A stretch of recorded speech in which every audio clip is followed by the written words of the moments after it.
पहलगाम मध्ये झालेल्या दहशतवादी हल्ल्याला भारतानं काल बुधवारी रात्री सिंदूर ऑपरेशननं प्रत्युत्तर दिलेलं आहे आणि त्यानंतर भारतीय लष्कर भारतीय एअरफोर्सने पाकिस्तान आणि पीओके मधले जवळपास 9 दहशतवादी तळांवरती हल्ला करून ते नेस्त नाबूद केलेलं आहे। पाकिस्तानचं कंबरड मोडण्याचं काम भारतानं केलेलं आहे।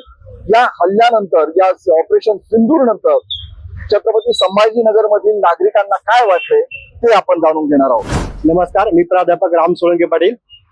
खरं पाहता हा जो 22 किलो आपल्यावर पहलगामचा अटॅक झाला होता, तर याचं उत्तर मोदी साहेबांनी खरंच अप्रतिम असं दिले। तुम दूध मांगोगे तो हम खीर देंगे, तुम दूध मांगोगे तो हम खीर देंगे, तुम काश्मीर मांगोगे तो हम चीर देंगे, हम चीर देंगे, अशा प्रत्युत्तर हल्ल्याला एक प्रत्युत्तर म्हणून दिलेलं आहे। खरं पाहायला जर गेलं तर आपणही आज जो इंडिया जो आहे कुठल्याही गोष्टीत मागे नाही राहिलेला आणि कालच्या हल्ल्याचा जो बघता विचार करता रात्री 1:05 ते 1:30 7 आणि 8 मे रात्री हा अटॅक केला। आणि विशेष पाकिस्तानचे जे आसिफ झरदारी म्हटले होते की महाराष्ट्रामध्ये असो किंवा भारतामध्ये हिंदू मुस्लिम हे कधीच ऐक्य होऊ शकत नाही, आणि कालच्या हल्ल्याचं विशेष महत्व सांगायचं म्हणजे यामध्ये दोन्ही पण हिंदू आणि मुस्लिम मुख्य जे कर्नल योमिता सिंग आहेत आणि एअरफोर्स कमांडर या कुरेशी आहेत, या दोघींनीही अप्रतिम हिंदू मुस्लिम एकतेचे प्रतीक घडून आलेले। आणि इथून पुढे पाकिस्ताननी अलर्ट राहावं आणि पाकिस्तानला एक संदेश देऊ शकतो, जेवढे तुमच्याकडे टोटल लोकसंख्या नाही तेवढी आमच्याकडे पोलीस भरती करण्याचे ऍस्पिरंट जे मुलं आहेत ते पण आहेत, आणि आम्ही जर नुसते आमचे कैदी जर मोकळे केले तर सकाळपर्यंत पाकिस्तान पुरा साफ होईल, एवढी ग्वाही देतो। जय हिंद, जय महाराष्ट्र। चांगलं केलंय भारताने, हल्ल्याचं प्रत्युत्तर द्यायलाच पाहिजे होतं।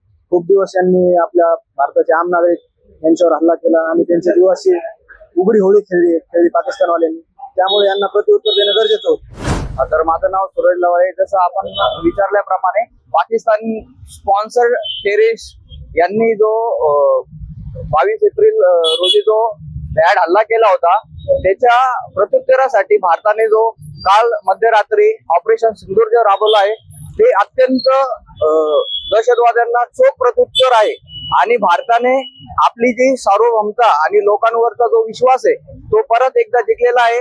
भारताची जी सरकार आहे ती जे टेररिस्ट आहे यांच्या विरुद्ध सखोल मोहीम राबवण्यासाठी सक्षम आहे, आणि हा दहशतवाद्यांवरचा जो हल्ला आहे हा त्यांच्यासाठी चोख प्रत्युत्तर आहे।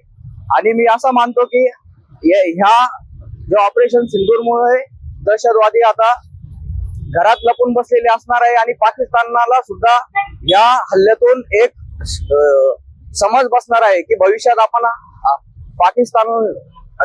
पाकिस्तान टेररिस्टला सपोर्ट न करता आपण एक मध्य रस्ता शोधला पाहिजे।